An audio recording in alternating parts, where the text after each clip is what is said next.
The Oral History and Criminology Project is pleased to present a conversation with Frank Scarpitti, who's sort of an alumni of the project. Just to give a brief background to Frank and his career progression here. His academic training began at what was then Fenn College, which he tells me now has since become renamed Cleveland State University. Then in 1962, stayed in Ohio and pursued his sociology PhD at the Ohio State University, picking up a master's degree along the way.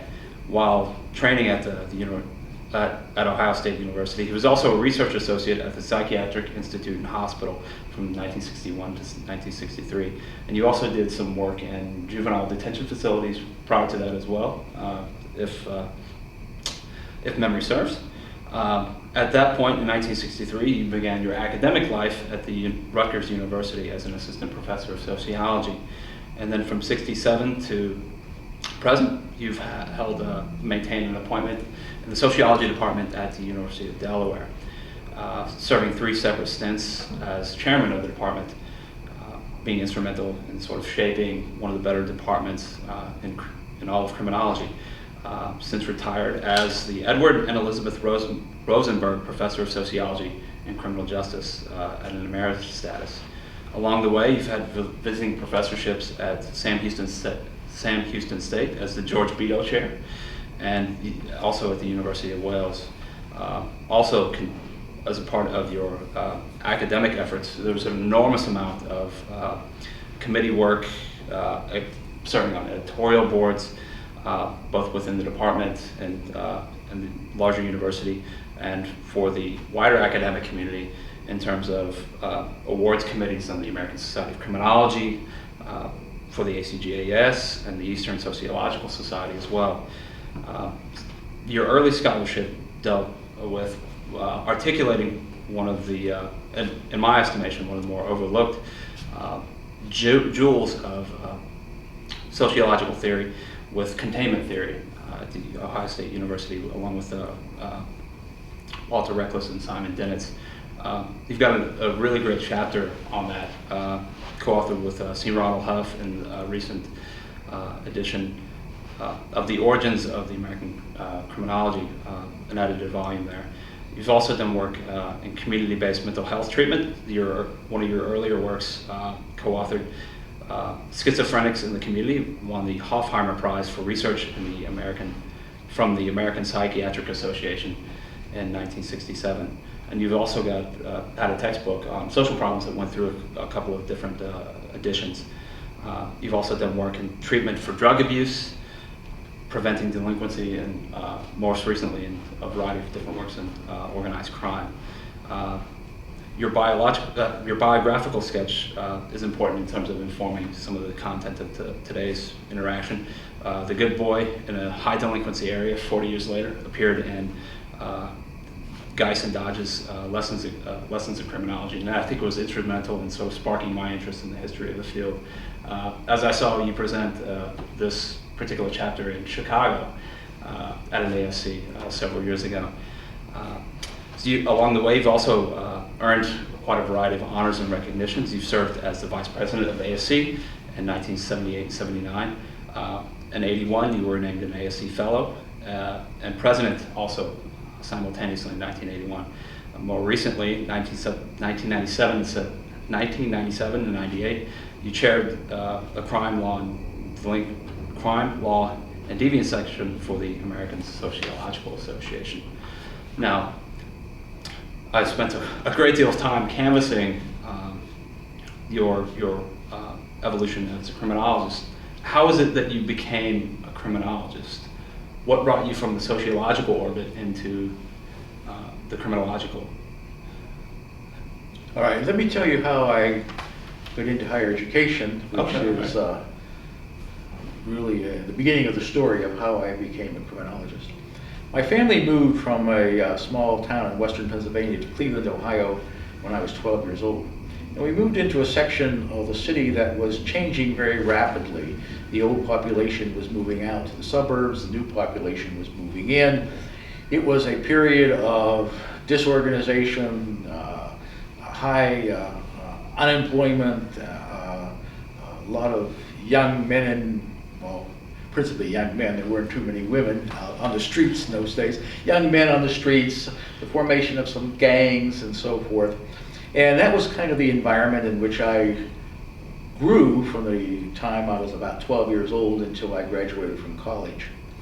I went to, as you mentioned, Fenn College, which a few years after my graduation became Cleveland State University. So I actually have 2 bachelor's degrees. And Cleveland State University was a cooperative education school. You worked a quarter and studied a quarter, worked a quarter, studied a quarter. And in one of my quarters of work, I got a job at the Cuyahoga County Detention Center as a, quote, supervisor. Well, we were just guards, but it was a supervisory position. And I worked from midnight to 8 in the morning. And I guess I did such a great job that at the end of this stint, the superintendent asked me if I'd be interested in staying on as a full-time employee. And of course, I jumped at the chance, since at the time I was holding 3 different part-time jobs and scraping together every penny I could to get through the next semester, etc. So I started to work full-time at the detention center and did that until I graduated from college, which was two years later.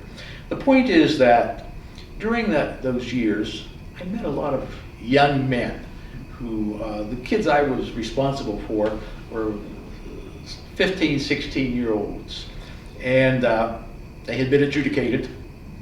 Most of them were awaiting transfer to the State Industrial School. Some were waiting a court hearing, however. But I learned a lot. I talked to them. I asked them questions. I thought I'd taken that criminology course, and I thought I could apply some of what I had learned and ask them about differential association, although I didn't use those words and so forth. And I found out, as I found out many times later, they didn't have any idea why they had become delinquent. You know, they couldn't articulate what it was in their life that made them choose a delinquent career and so forth. And that kind of sparked my curiosity. In addition, I met a number of the guys that I knew from the neighborhood, the children of local families and so forth, and I was interested in why they had gotten into trouble, why they were there, and what was going to happen to them and so forth. I had been a pre-law major, I should say. I was at the time a pre-law major, because I planned, ever since high school, I had planned to become a lawyer. And I had taken, however, a number of sociology courses, including a course in criminology. And we used a textbook by Walter C. Reckless. And I found it fantastically interesting that he was writing about many of the things that I had seen on the street and I was experiencing not only in my neighborhood but in the detention center where I worked. And I was just enthralled with what he had written about. But as I approached graduation, it became clear that I didn't have enough money to go to law school. And I wasn't sure what I was going to do until the chairman of the sociology department called me to his office one day and asked me if I'd ever considered going to graduate school in sociology. I said, no, I hadn't. He said, well, you know, you can get, and I can't remember if he said a fellowship or a scholarship or an assistantship. The point is, he said I could get paid to go to school. Wow, what a revelation that was, to get paid to go to school. So I said, well, maybe I'll get a master's degree and then go to law school. Okay. And if I do go, where would I go? Well, I lived in Ohio. Ohio State was a couple hundred miles down the road in Columbus, and Walter Reckless taught there. So I would go to get a master's degree with Walter Reckless in criminology. So I headed off to Columbus, Ohio. And I was accepted, and I did get an assistantship, as a matter of fact. And I found out that Walter Reckless, although a wonderful man, whom I came to admire as much as I did my own father many times, in many ways, he didn't work with master's candidates. Simon Dinitz, who was then an assistant professor and was more or less Walter Reckless's assistant, he worked with the master's candidates. So I entered school, got to know Cy Dinitz pretty well, and he seemed to take an interest in me and help me along through the first year. And at that time, Walter Reckless was in the midst of trying to establish some empirical evidence for his theory of containment theory. He had done a couple of studies 4 years earlier, the good boy in a high delinquency area, and a year later, the bad boy in a high delinquency area. And it was now time to, they were 12 years old initially, and it was now time to follow them up. 4 years after they had passed through these most vulnerable years of delinquency vulnerability. They were now 16.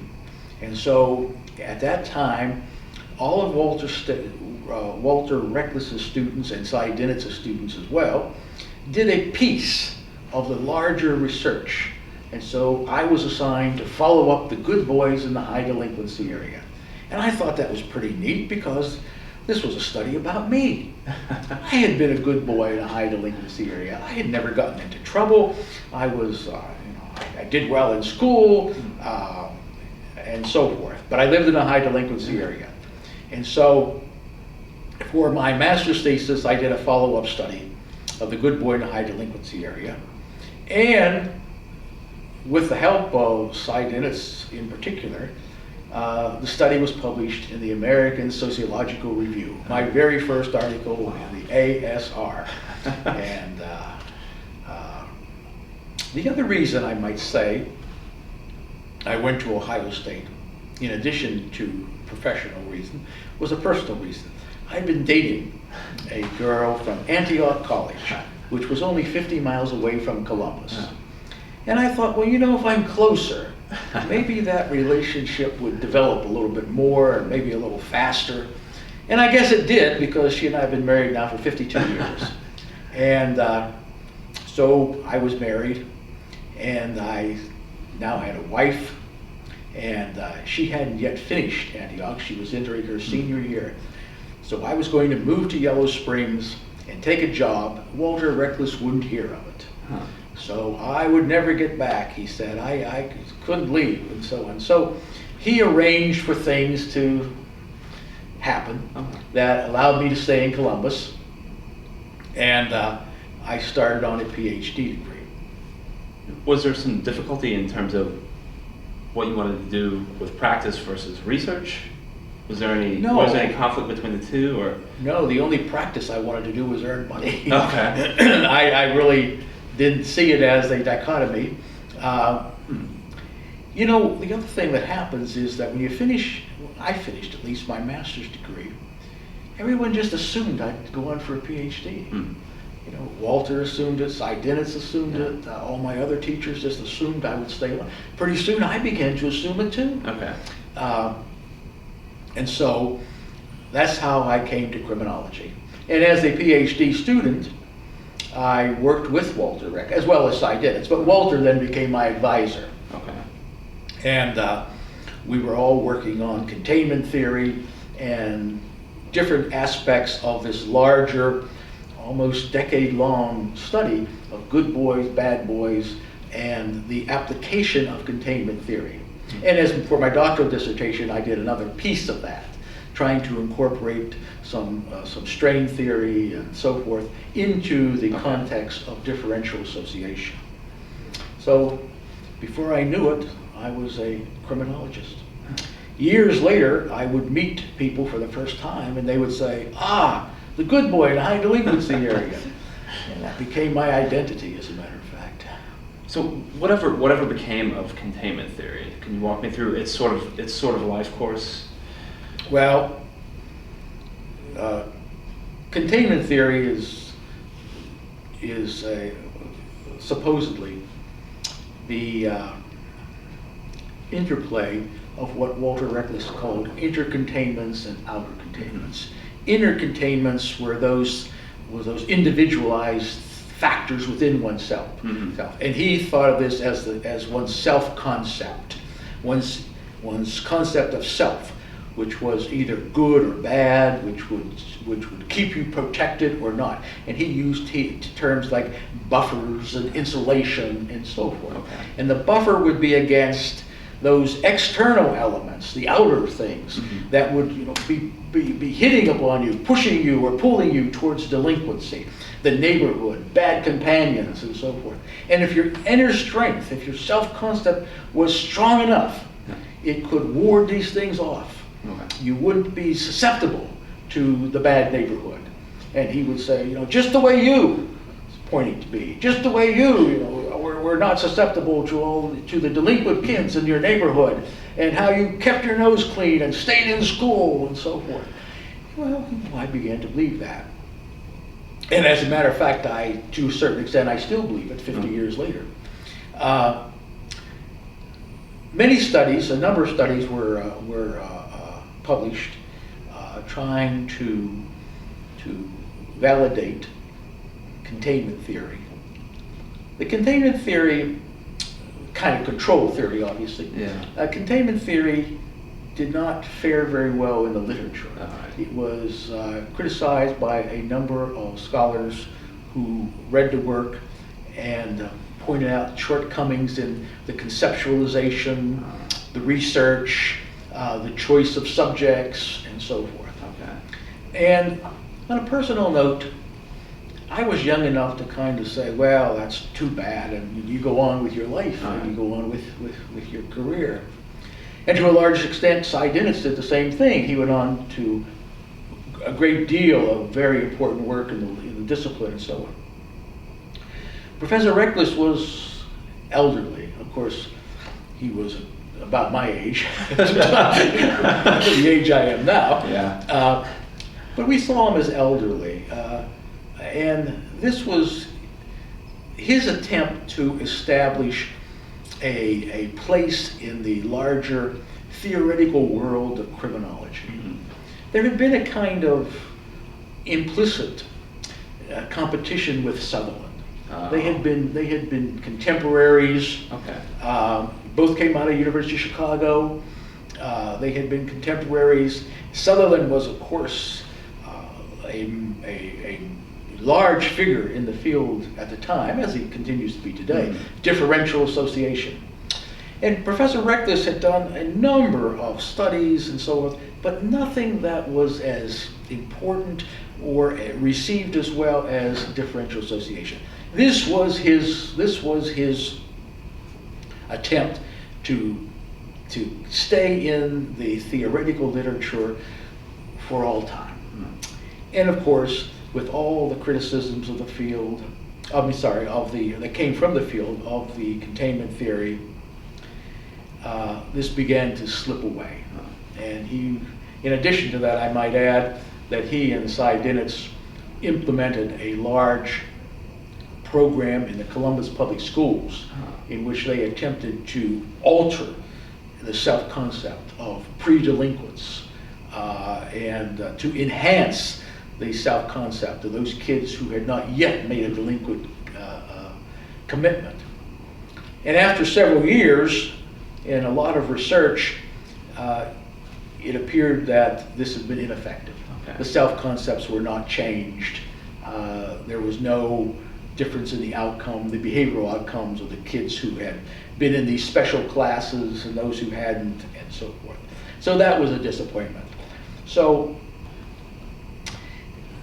containment theory remains a kind of footnote. It is something that came and went. It was one of the early control theories. And I think it probably, you mentioned the article that appeared recently in Origins of Criminology. As we stay there, it probably served as one of the foundation stones for the control theories that came after. Okay. Travis Hershey, for example, probably the most famous control theorist, said, "Oh, he relied heavily upon ideas he garnered from containment theory and so forth." So it isn't very important today as a control theory. In and of itself. In and of itself. It seems like it did manage to inform, at least in a piecemeal way, some of the later developments. For instance, I hear things like risk and protective factors when you explain the theory here, in terms of the mechanics of how it operates.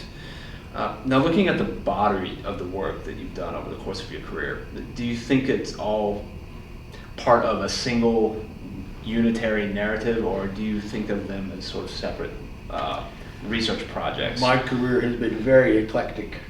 As you mentioned, I started off right out of graduate school as the director of a very important mental health project. Mm-hmm.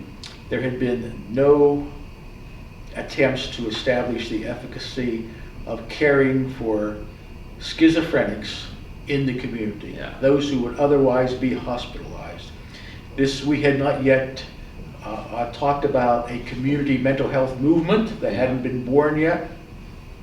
What had happened earlier is that the strong tranquilizers had been developed in the late 1950s. They were used in hospitals, and suddenly hospitals were able to change their method of operation. We introduced what was called the open door hospital. Patients were no longer locked up in wards. The doors were open, the grounds became open, and so forth, but they were still hospitalized. Yes. A number of people thought, well, this is really the wrong way to treat them. You're taking them out of their natural environment and putting them into this artificial place, the hospital, trying to treat them there, and so forth. So Benjamin Pasamanik, who was then the director of research for the Ohio State University Psychiatric Institute, conceptualized a research project in which schizophrenic patients would be turned away on a random basis, turned away from the admission desk of the state mental hospital and sent back to the community with the family to be treated there. In addition to that, a group of them in the community would be on placebos, and another group would be on the tranquilizing drugs. So you can see now whether putting them into the community worked, and whether the effect that the tranquilizers had on the behavior. A third group, a control group, went on into the hospital for regular treatment. They were supposed to do this study. It was funded by the National Institute of Mental Health, a very large grant for the time. It was supposed to be done in Columbus, but at the last minute, the State Department of Mental Health backed out. Too dangerous. You can't send psychotic patients back to the community. And give them placebos. And especially some on placebos. Yeah. So the study was dormant until the Commissioner of Mental Health for the state of Kentucky offered the state of Kentucky as a laboratory. There was nobody to go to Kentucky and run this thing. I had just finished my comprehensive examinations. Oh, wow. And Cy Dinitz, who was an advisor to Pasamanik at the mental hospital, at the Psychiatric Institute, told Pasamanik that maybe he had somebody who could do this. So Cy asked me if I'd be interested. I said, well, I don't know anything about mental health, about mental illness. I was going to take a teaching job somewhere and so on. Well, go talk to Pasamanik, he said. So I went across campus to the Psychiatric Institute, talked to Pasamanik, and he convinced me. And one of the things that he used to convince me is that they would pay me $7,000 a year. Wow, I mean, that was big money, $7,000 a year. Anyhow, if I would go to Louisville, Kentucky, and set this thing up and run it. So I talked to my wife, and she happened to know a few people in Louisville. She said, sure, why not? So a couple months later, we hopped into our Rambler American and drove to Louisville, Kentucky. And the first thing I had to do was find a building, hire a staff, a psychiatrist, a psychologist, a social worker, 5 public health nurses, because the liaison between this clinic that we set up and the community, that is the family and the patient, would be public health nurses. Okay. And so after about 3 months of hiring and training and so on, we finally, in December of 1961, we started the project. And for the next couple of years, I was the director of what was called the Institute Treatment Center. Okay. An innocuous name. It meant nothing to anybody. Nobody knew what we were doing. Which is a good thing. It sounds like Which was a good thing at given the time. history. And so we had patients in the community. We were treating them in that way that I had just described. And at the end of the study, we were able to show that a large, very large, like 70% of those patients in the community on drugs Yeah. were successful 2 years after we had placed them there. They were able to function for at least that period of follow-up. Those on placebos did much worse. Only about 1/3 of them were successful. And you know, for a lot of mental illnesses, time is a great healer. Just being out 2 years later, they were still out and functioning at a minimal level. So we wrote a book called Schizophrenics in the Community. Did win the Hofheimer Prize. It was widely acclaimed, and it was in effect the kind of beginning of the community mental health movement. We showed that it could be done, and then of course everybody adopted the idea, and then shortly thereafter it became prostituted when state legislatures decided they could send everybody back, close the hospitals, and that's not what we had in mind at all. And if you read the last chapter of the book, we sort of outline what should be done, but nobody followed that. Now, where did the interest in organized crime come from? That came much later in my career.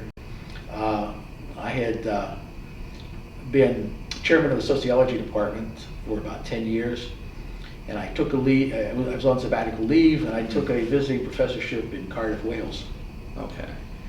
And when I get back, and I had done delinquency research. After leaving the mental health research, I went to Rutgers University, where I taught criminology and did research in delinquency. I carried that research over to University of Delaware when I went there in 1967, and had done research in delinquency and or crime. I published a number of pieces in female criminality and so forth, all through the 80s. I'm sorry, all through the 70s, excuse me. By 1980, I was kind of just back. I completed a project. I was ready for something new. And my colleague and friend, Ellen Block, asked me if I'd be interested in working with him in a study of organized crime on the New Jersey waterfront. I said, well, that kind of sounds neat, because I had been reading about organized crime ever since I was in high school. Hadn't done anything with it, but it was interesting to me. No, Reckless had done some work on that, had he not? Reckless's dissertation, 1924, if I remember, was called Vice in Chicago. Well, the book became Vice in Chicago. And it was a study of vice, gambling, and prostitution in Chicago. And if I may digress for a moment, Walter Reckless played the violin. He played the violin since he was a young boy. And one of the things he did while he was a graduate student at the University of Chicago, this was of course during Prohibition, he played the violin at nights in a roadhouse. You know, a roadhouse was kind of a place where they served liquor, and illegally, of course, and men and women came to gamble, and there were prostitutes around, and he became interested in vice. Interesting. And so he wrote his doctoral dissertation on prostitution in Chicago, based upon his experiences in the roadhouse. That became a book around 1930, I think it was published, called Vice in Chicago. So yes, he had done work in organized crime, that facet of organized crime. He didn't talk very much about organized crime, though, with his students. I don't recall our ever discussing it. We talked about delinquency all the time, and theory and so forth.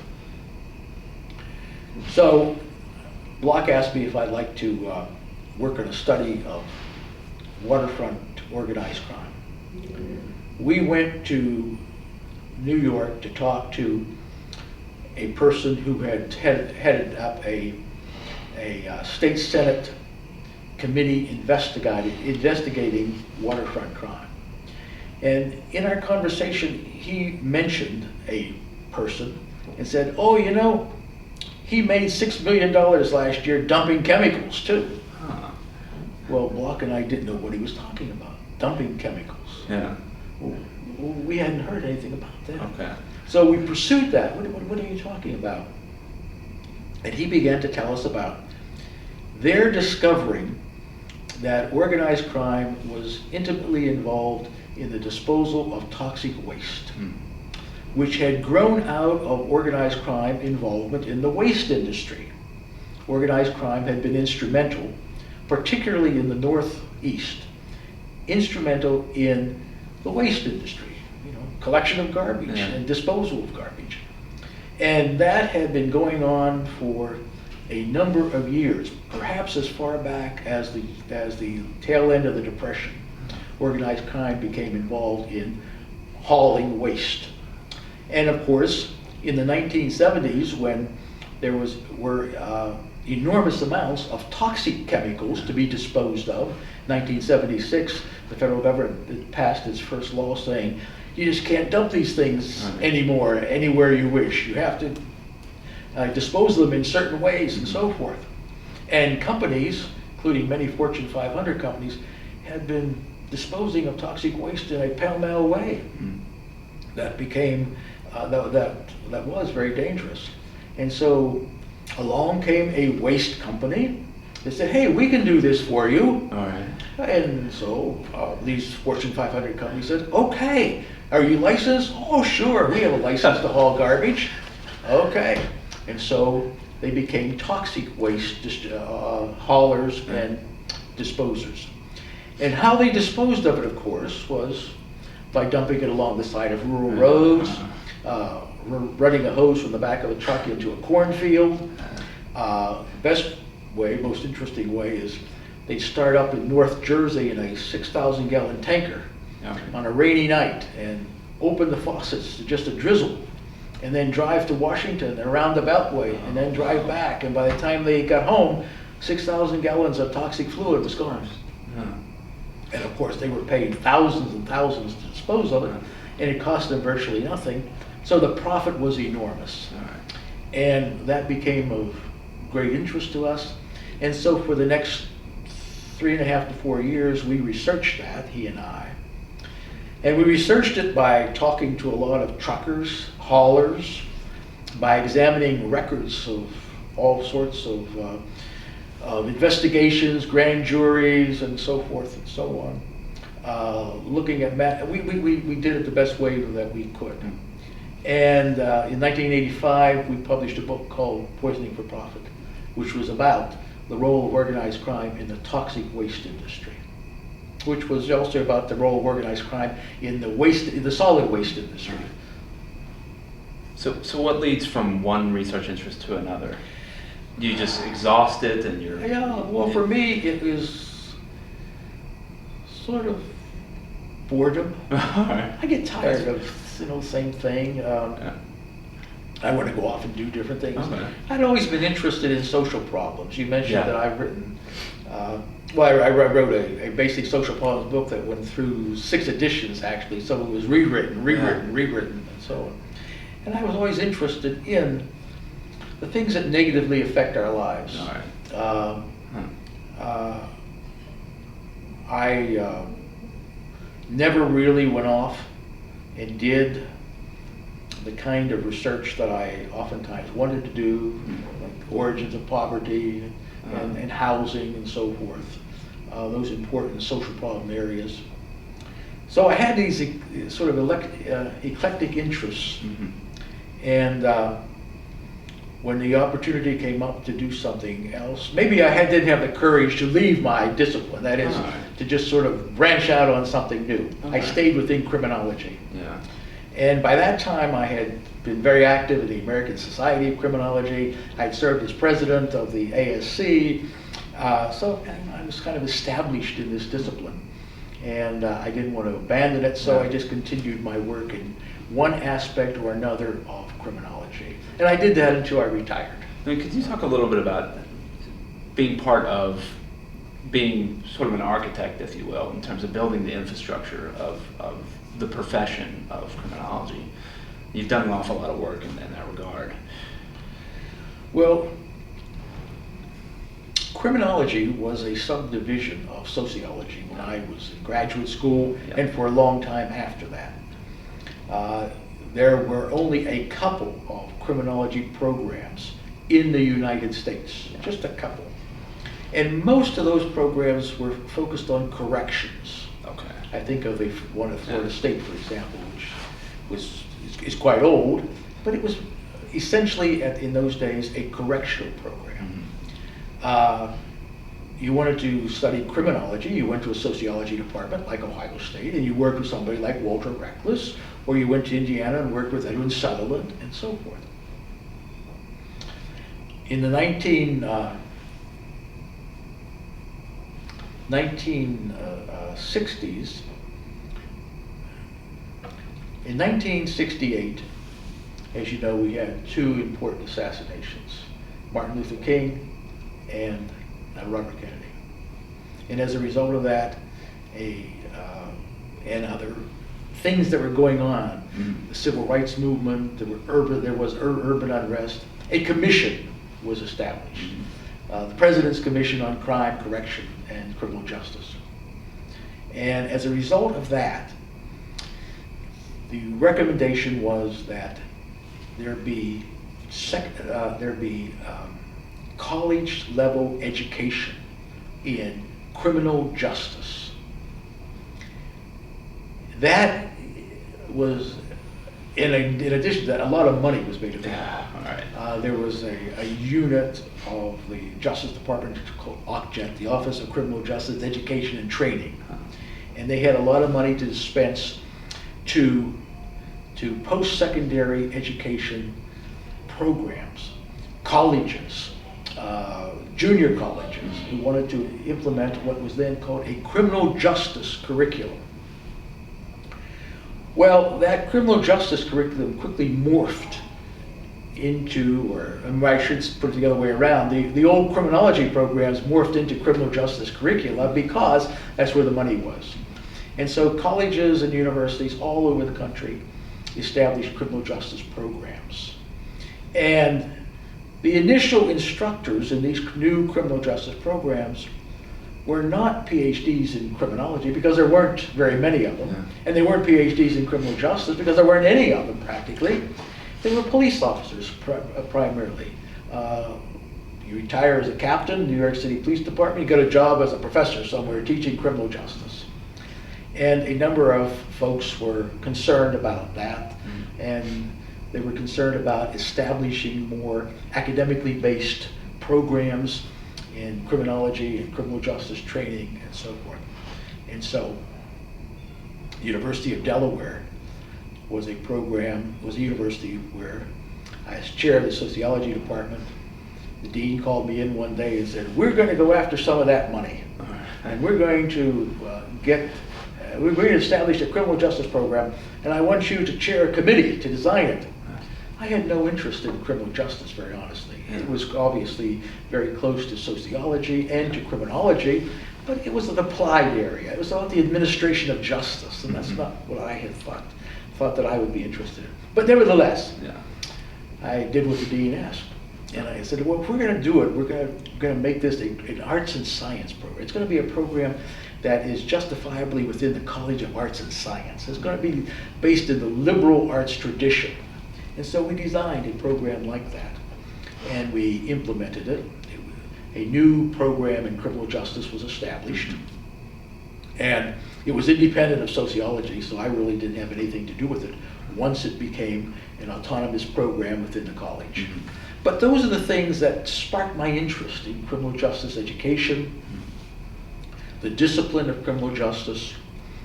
I had been a member of the American Society of Criminology, of course, since the late 60s, I guess.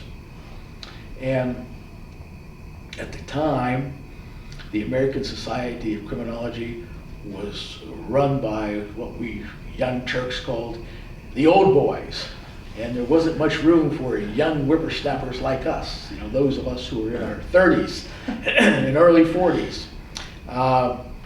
They were principally old practitioners who, not exclusively, but a lot of practitioners who had been in this American Society of Criminology organization, and they passed they passed the presidency from one to the other and so forth. So in the mid-60s, we formed a little group. We said we're going to elect a president who is a scholar. Okay. And we did. We led a kind of rebellion, and we elected Gilbert Geis as the president of ASC. And that was kind of a breaking point. After that, ASC changed its character.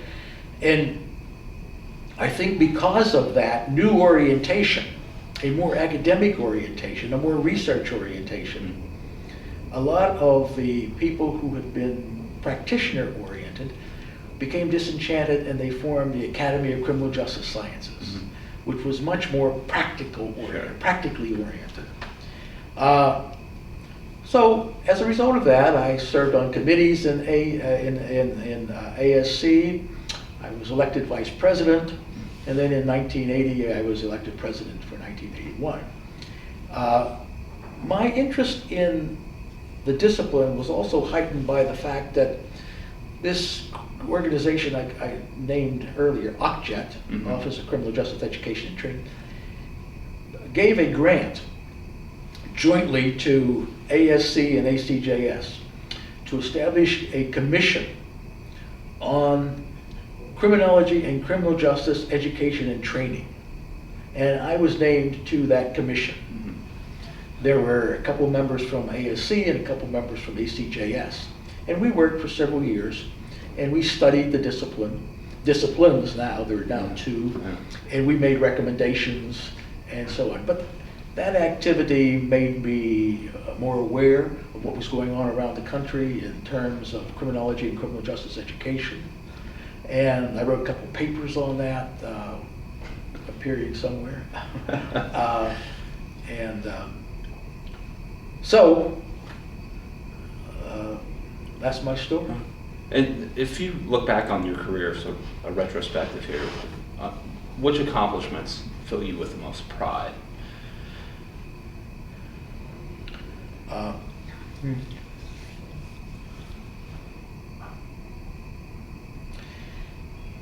There are, in the research area, I think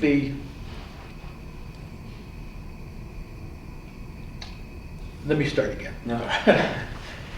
There are, I would divide my research career into four areas. All right.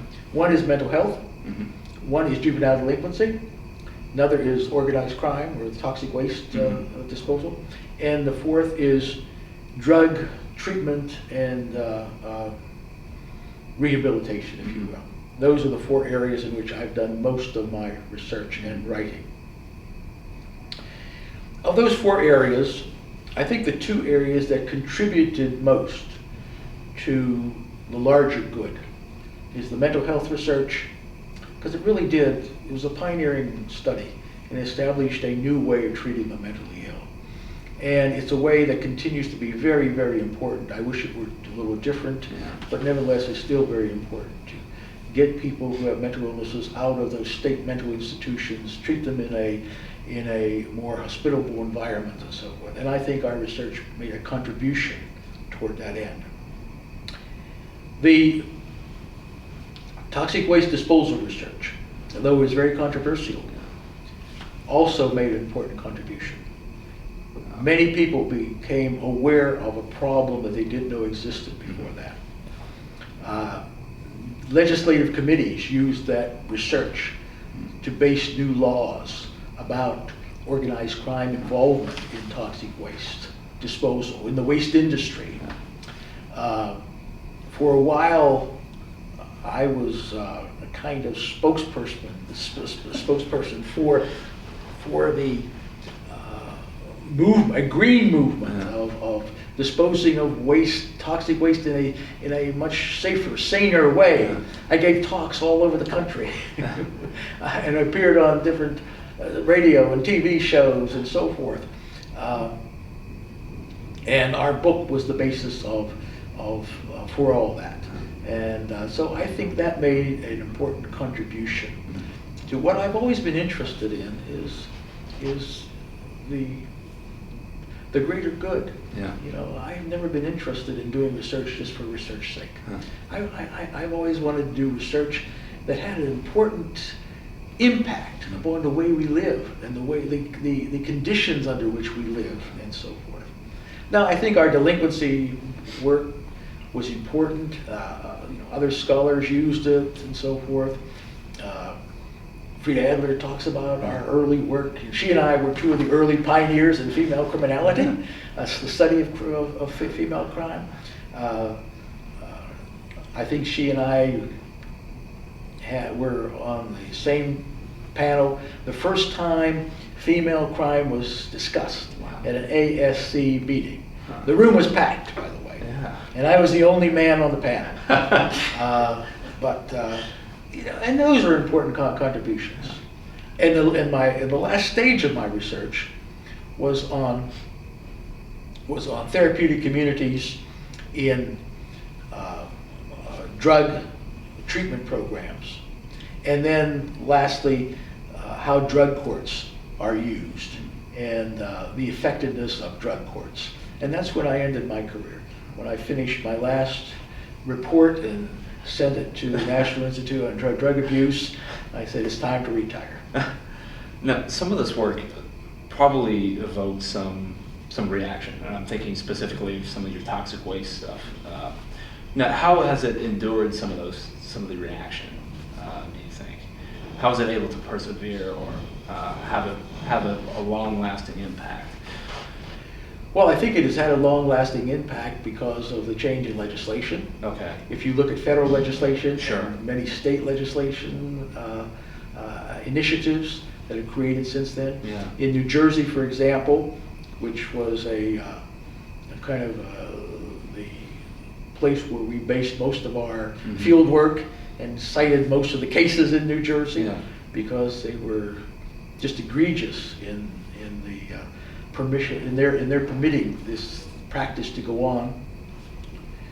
Laws changed, and it's now much more difficult to get a license to haul toxic waste, and waste haulers are investigated and so forth. It still happens, by the way, but not nearly to the extent.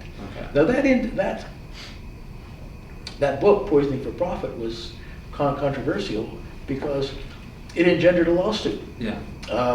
Waste Management, the nation's largest and richest waste hauler, sued us for $60 million. And that was kind of nerve-wracking for a while. And the claim, we talked about them on several pages, just a few pages actually of a nearly 400-page book. And they disputed what we said about what we said they did, etc. And they had a large legal department, and they were pretty wealthy, so they sued us. Fortunately, our publisher had an insurance policy, and so the insurance company paid for our legal defense up to a certain point. When after a year of this, interrogatories, depositions, etc., Waste Management said to our insurance company, look, we don't want any money. We want these guys simply to say they were wrong. And our insurance company said, well, that sounds like a reasonable settlement. So they came to us, and Ellen Block and I said, well, no, we're not going to say we were wrong. They said, well, that sounds like a reasonable settlement to us. And if you read your contract, the insurance contract, which we had never read before, by the way, because the publisher had purchased it, it said, we are the ones who decide what a reasonable and just settlement is. And that sounds like a reasonable and just settlement to us. Now, you can go on with this lawsuit, but we're not going to pay for it anymore. And so our lawyer, which was a New York City, Madison Avenue, wonderful lawyer, said, if we go to trial on this, it's going to cost you probably $350,000, and that's without an appeal. And he said, you put anything out to a jury, you're rolling the dice. And besides, they sued us in DuPage County, Illinois, which is the home base of Waste Management. So we said, well, that's beyond our. Was there any resistance with the community-oriented mental health, given the earlier track record in Ohio versus what had changed to make that eventually a success? Well, I think the thing that changed mostly is that we demonstrated that you could do it. With success. That is, you could do it under the right conditions. Okay.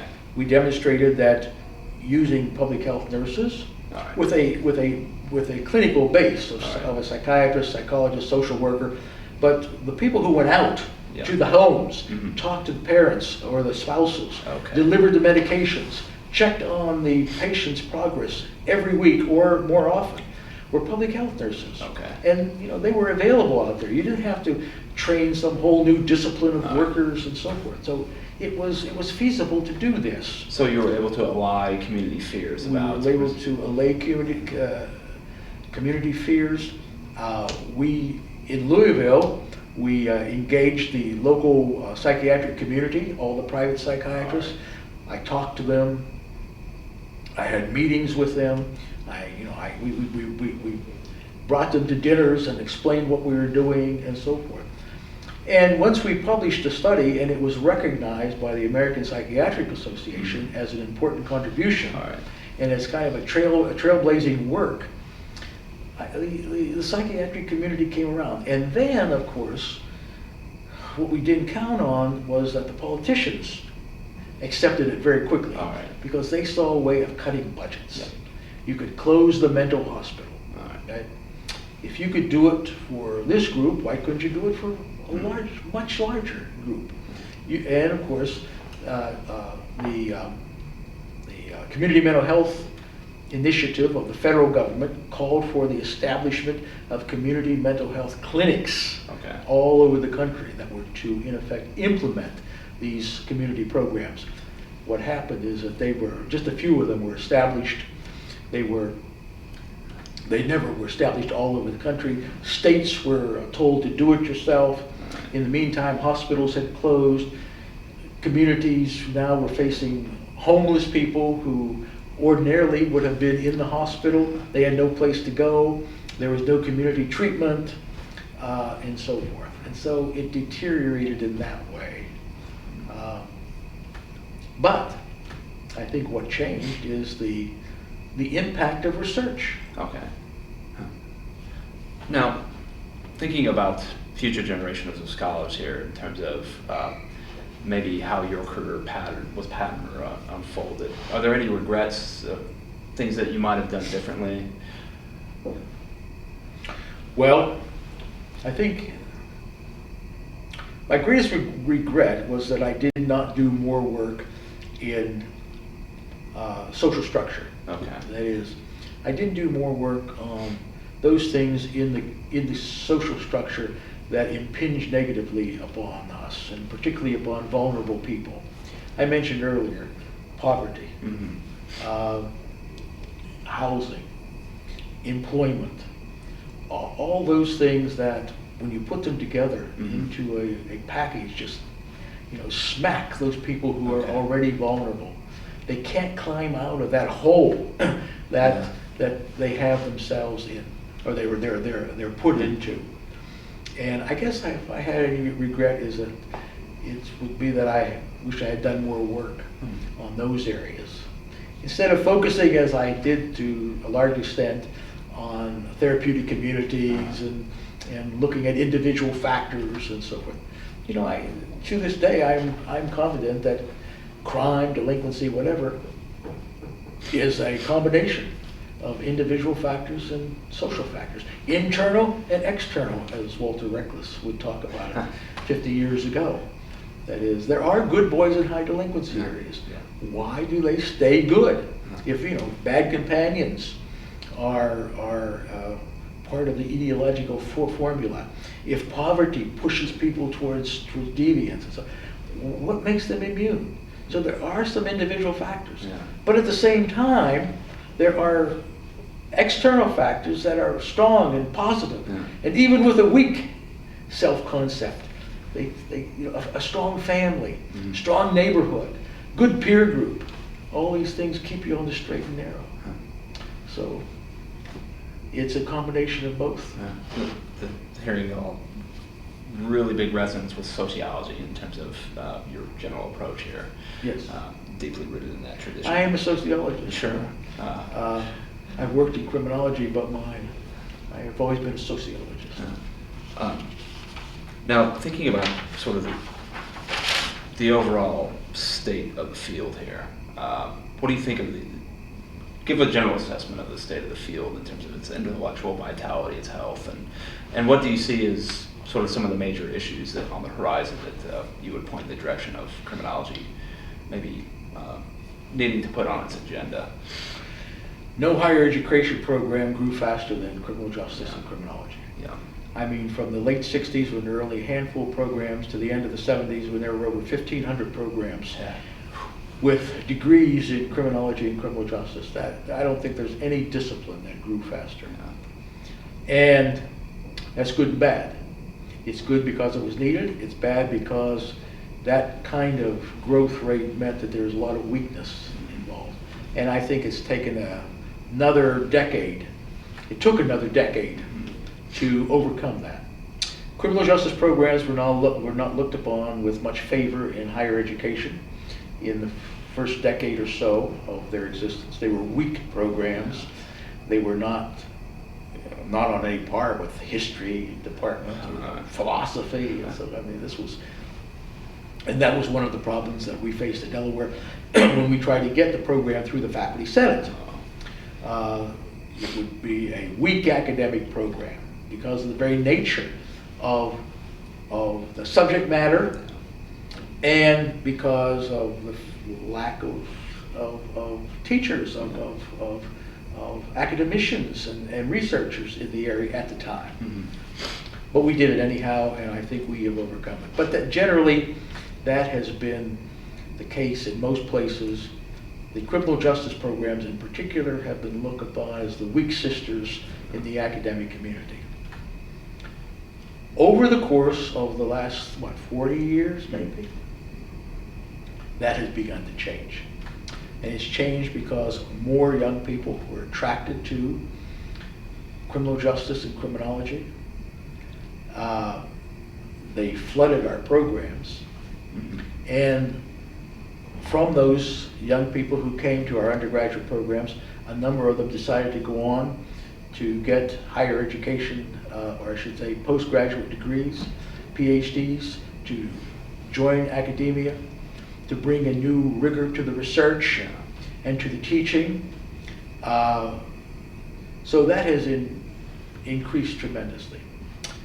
The other thing that we see is, of course, the diversity.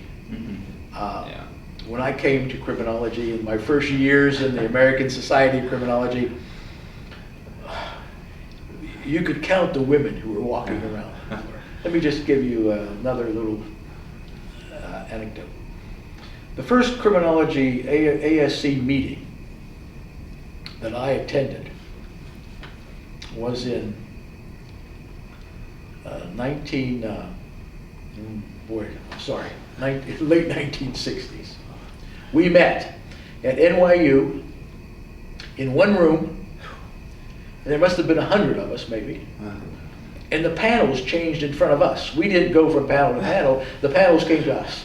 We all sat there all day, and 4 people would give their papers, then they'd leave, we'd have a break, 4 more would come give their papers, and so on. Marvin Wolfgang gave the presidential address, and I don't remember, I'm sure there were a couple, but I don't remember seeing any women in the audience. Sorry. And there weren't any minorities in the audience. Well, look around us today. Sure. There probably are a couple thousand anyhow who are attending this meeting. There are lots of women, lots of minorities, and so on. So the diversity has just increased tremendously, and that's wonderful. And it's brought with it not just the fact of diversity, it's brought with it whole new areas of research. Women have become interested in looking. Initially, they became interested in looking at female crime. And they were the ones who took the lead in looking at female crime. Well, I think that day may have been past. They're now looking at many other things, of course. But I mean, if it weren't for the women coming into the discipline, I'm not sure where we would be in understanding female criminality. Same thing is true with minorities, Hispanics. Ramiro Martinez, for example, one of my former colleagues whom I'm very proud to have hired at the University of Delaware. is doing wonderful work Yeah. in the role of Hispanics in criminality and so forth. This is kind of a serendipity. Yeah. By opening the discipline, by bringing in a diverse, much more diverse group of young scholars, that new areas of research, new knowledge is being created. And so that's certainly a major change. One of the things that has happened, of course, is that criminology has become much more statistical. Mm-hmm. Very honestly, it's very hard for me to read the journals now.